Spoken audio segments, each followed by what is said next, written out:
You ever meet someone and you feel like you've known them your entire life and you say, I wish I met this person sooner? Well, that's what happened with my wife, Tina, and I. When we met, we both instantly knew that was it. So within 2 months, we bought a house. Within 6 months, we were engaged.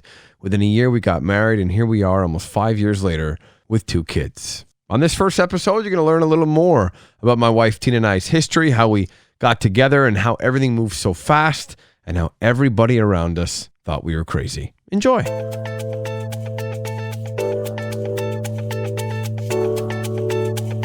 So what are you drinking? Aperol Spritz. What's in an Aperol Spritz? Aperol, Prosecco, a splash of club soda, and a bit of lemon. When we went to Italy, you drank those like crazy. You were like obsessed with them. They were in. They're very popular. Cool off with at the end of the day. So an Aperol Spritz just hits the spot. Plus, it's un aperitivo. Un aperitivo. Which means it is drank at the beginning of the meal. But I'm doing the complete opposite. We just finished dinner, and I'm having it as a digestif. Look, when you have 2 kids, you drink it when the hell you want. Exactly. That is the beauty of it. And during a pandemic, that can even mean 8 a.m. if I wanted Exactly. To. You know what? Who the hell gives a shit? You can do whatever the hell you want. Thank you. So I think we're going to have fun. This is the first time we're doing this. I thought, there's no better person than to get my incredible, talented, beautiful wife. Can you tell we just had a fight recently? Exactly 24 hours ago. Yeah, I got my beer too. I'm drinking as well. We might as well make this. Might as well. Exactly. Cheers. Cheers. Salute. To you. Salute. And now, when we got together, a lot of people were, I guess, surprised because things went so fast, and there's quite the backstory to our relationship and how we got together. We both kind of went through some crazy times. Why don't you go first with what happened with you? Because your story was pretty... Why do I have to go first? I can go first if you want. No, I'll go first. It's okay. Okay. Ladies first, right? Yeah, exactly. I should have said that. So I was in a relationship for 7 years and soon to be married. I was engaged in 2014. His loss. Yeah. And 9 days before the wedding, he called it off. And it was devastating at the time, but the biggest blessing of life that I'd never went through with marrying him and canceling the wedding 9 days before the wedding was better than being dumped at the altar. That is true. The same day. I know you've always said that, but that would have been more traumatizing. Yeah, 9 days before. Like, how does that happen 9 days before? Well, like, what he just said, hey, listen, I don't want to go through with it? It's funny. I always say it was the night before the church rehearsal. So if I had church rehearsal maybe 6 months before the wedding day, maybe we would have broken up 6 months before. Yeah. But it was the night before the church rehearsal, and I think he felt guilty, like going to the whole rehearsal and going through the motions. But you had your reservations about it. You guys had issues. It didn't come out of nowhere. Yeah. No, definitely for months on end. But I kept saying, okay, it's going to work out. We're going to get through this. I just have to get to the wedding day. We were under a lot of stress. We were renovating a house, prepping for a huge Italian wedding. We weren't living together. And I just kind of was hopeful that, we'd get married and things would be all hunky-dory afterwards. 9 days before, so you got about like over 300 people coming to the wedding. Now you got to notify everybody and be like, listen, it's let's just say news went around pretty fast that the wedding was canceled. Jeez, that's insane. And you know what's crazy? What my wife Tina did at the time, the date of the wedding, the actual date, which was like June 7th, right? 2014. 2014, yeah. You actually decided to still have a party. We did. We called not it at the hall, though. No, not at the hall. But because we had the food already catered, it was planned to be catered for June 7th, we decided to go ahead and throw a celebration of life party in my parents' backyard. And there was 100 people, if not more, who popped in throughout the evening to eat, to drink, to celebrate. And I don't think I shed a tear that day. Yeah, because I was just so excited for the party and to see everybody under one roof. And I think it goes to show you what you went through. It should be a lesson for everybody. Don't sulk. Don't just sit there and be like, listen, my life is over because I didn't get married. Like there's, you were young. Even if you weren't young, you were like 28, 29 at the time. Even if you were like 40, right? As long as you have your health, you have your family, you have your friends around you. That's right. And then you went out and you met another loser after. I did, indeed.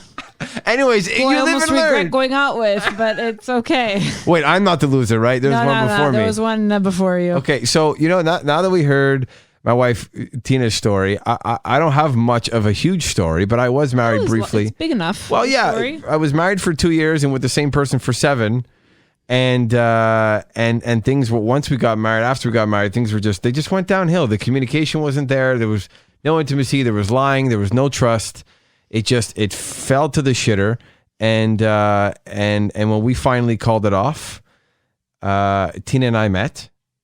Well, we met at a fundraiser. Well, we already knew each other. I guess you could say we knew each other. The last time we met, because we kind of knew each other in elementary school, but not really. You were 2 grades ahead of me. But I always knew of you through the community, through some mutual friends that we had. Yeah. Our fathers played hockey together for the same hockey league in Dorval. And then we re-met at a fundraiser. And Tina came up to me, and what did you say to me when you saw me? Hey, you remember me? And I said, nope. Who are you again? And then I jogged his memory a little bit. Yeah, and you so were flirting with me at the beginning of the night, though. I was smitten by you initially. You were, Right off the bat, yes, I was. So we ended up going on a date like a couple days later. 2 days later. 2 days later, long story short, we ended up buying a house. What was it, about 2 months later, end of April? That was end of February. 2 months later, everyone thought we were batshit crazy. Like, what the hell are you guys doing? You just were supposed to get married 2 years before that. And then actually bought a house, never lived in it, but then you had to sell it. It was a shit show. Yep. And then I went through shit with my ex. I had to go back home after living in a condo with her. Everybody thought we were crazy, but we knew in our hearts that we were doing the right thing. Isn't that strange how we just kind of knew? It just felt right. It felt right. Just felt like it was meant to be. Yeah. And then we went, we also did something really stupid since you had a wedding and then had to pay back the hall a certain amount of money. We actually went ahead and booked the hall before we even got engaged, and we didn't even tell our families. We did not. That was really... We chose the date, the venue, and we didn't tell anybody until after he proposed. We don't recommend this, and we won't encourage this behavior for our kids. So I ended up proposing about a month and a half after, or 2 months after that, in September. We met in February, bought a house in April, booked the hall in July, got engaged in September, and then married in February. Did I get that right? Yes, you did. So in a year, we literally did everything. And I think it's just when you go through the crap, when you go through that shit, we were with the wrong people for a long time. Boom! It's like that light went off, and we knew. It went off the night we met. Yeah, it was crazy. And then after we got married, we decided to have a kid, and then another kid, and here we are 4.5 years later with a 2-year-old and a 6-month-old. It's insane, and a lot of people still ask us that, like, how did you know, or why didn't you? Because I came out of a marriage, and they said, well, why didn't you, play the field or go on dates and this and that? And for anybody who's single, it's like it just happens. You don't control that, right? You don't have to necessarily play the field. You don't have to play the field, and you don't have to give yourself a time limit. Yeah. Either. Like, you can't just tell yourself, oh, I'm going to be single for a year. You can't give love a timeline. Exactly. When it happens, it happens. Yeah. You moved out Christmas Eve from your ex's condo. Which is your birthday, and actually. And we met exactly 2 months later. Crazy. And I didn't want to meet anybody. I was like going through, I don't know if it was like a mild depression or something. I just wanted to stay home. I didn't want to see anybody. It was winter. It was January. January, February. Yeah. And there's a whole other story about I wasn't even supposed to go that night. But it's a whole other shebang. And that's what it always happens. Anybody who's trying to find that person, that special somebody, you never know. You never know. Do you remember our first fight? I'm trying to think, because we started dating and we said I love you pretty fast too. 3 weeks later. Which was, do you realize, because I said I'm falling for you, and then you said it's about time or something. No, right? No, you kept saying I'm falling for you, or I am.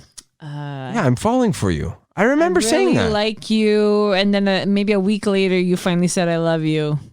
And then you said your response was, "It's about time." And now it's fucking like 3 weeks in. It was going really fast. Shit. I felt like I was with you for 3 years. But that was 3 weeks. But still, it's about time. Sorry. It was so. I still said I love you. I said it back right away. And you still give me a hard time about the first night we met. Remember what happened at the end of the night? Well, When when we Oh, right. So You can say you it. decided to. Okay. I don't know how long I need to make this. you can make it short. Topic, make it short. The story. So we, long story short, he was a bit tipsy, so I decided to drive him home. Yeah. We live at our parents' houses, are like 5 minutes from each other. So I drove him home, and at this point it's 4 a.m. and my parents are furious. And needless to say, we. Trying to be politically correct. I'm trying here. to be politically correct. We parked in front of my house. We parked in front of the house, and then we're like staring at each other, like all in love or love at first sight. Sure. And Vinny goes in and asks me, "Can I kiss you?" And in my 30 years, no one has ever asked me, "Can I kiss you?" So I nodded my head, yes, and we kissed. That was our first kiss the night we met. Look.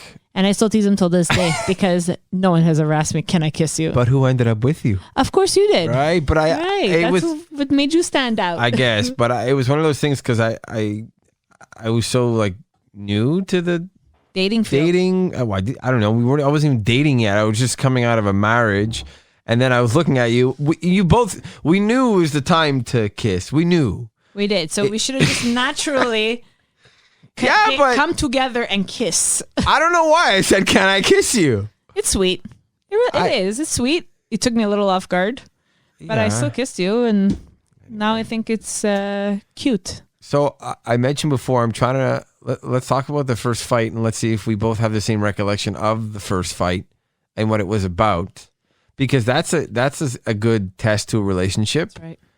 Do you remember, or should I go first? We've had so many fights, so I don't know. I'm thinking of one, but I don't know if we're on the same page with which one was our first real fight in each of our opinions. The one I remember is when you wanted me to meet two of your cousins who you're very fond of and I love very much now. Here we are almost 5 years later. And then I showed up after work. I was doing the afternoon show and I was exhausted.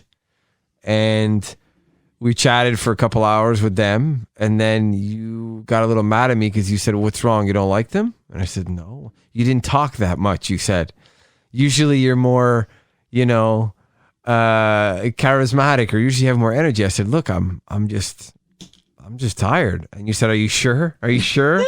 you don't, is it because you don't like them?" I had a hard time believing you. But because of the type of guy that you are, I guess, the job that you do, that you're always on your A game when you're around people. You're sometimes the one. It's tough. Of course, it's tough, but naturally, you come across as a man who is easy to talk to. Yeah, which is true. And you're entertaining. You ask questions. You're engaging. You're lively, charismatic, and entertaining. Keep going. Oh, okay, I'm joking. I think I'm done. No, yeah, I'm done. I'm not going to stroke your ego a little bit more here. So it took me a little off guard that you were not in your usual peppy self. And remember, I only known you maybe like a month and a half at this point. About that, maybe a tad longer. And I really thought you didn't like my cousins, or maybe you thought that they were boring or bothering you, annoying. But I didn't realize you were tired. But just trying to get to know you. It's fair. So it's fair. I took it as an insult, and I maybe shouldn't have jumped the gun. It's fair assessment. And now that you know me, sometimes that I like after yapping, after a long day or yapping and stuff, I'm like, listen, I just want to be alone. Yeah. Like that's, but you get to know somebody. Later, 4.5 years later, of course I know that. So was that the time that you thought was the first fight, or was it another time? No, there was another time, but we can say that for another time. We don't want to talk about it? I don't want to talk about that right now. There's so many better things to talk about than fights. We just fought. Well, we don't need to talk about the fight we got into this week. 24 hours ago. Yes. We don't. What happened? I don't even remember. See, that's the thing. You end up having kids. And you forget. Because it's meaningless at the end of the day. Yeah. Exactly. And as long as you forgive and you forget and you move on and.